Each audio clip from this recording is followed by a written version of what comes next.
আশুলিয়া থানার সামনে গুলিবিদ্ধ হয়ে মারা যায়। তাকে অনেক খোঁজাখুঁজির পরে ফজিলাতুন্নেসা মেডিকেল থেকে তার সন্ধান পাওয়া গেছে।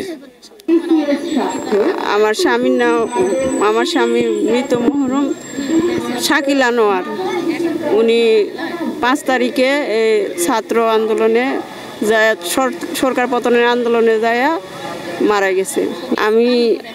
আমার অনুভূতি, আমি বিচার চাই এই সরকারের বিরুদ্ধে, কারণ আমি আমার স্বামী হারাইছি। আমরা যখন শুনি যে আমার ছেলে মানে হসপিটালে, তখন আমরা দ্রুত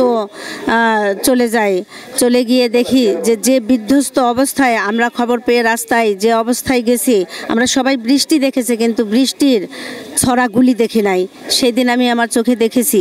সেদিন হসপিটালে গিয়ে দেখেছি কারো হাত নাই, কারো পা নাই, কারো একদিকে ফেস নাই, কারো নাক নাই, কান নাই, চোখ নাই, পা নাই, কারো আঙুল নাই, মানে বিধ্বস্ত অবস্থায় যে দৃশ্যটা দেখেছি, এইটা অনেকে মানে যুদ্ধের সময়ও এই জিনিসগুলো মনে হয় এভাবে ব্লাস্ট করা, কেউ হয়তো কতটুকু হয়েছে জানি না, শুনেছি, কিন্তু আমি যেটা দেখেছি সেটা জীবনে বলার নয়।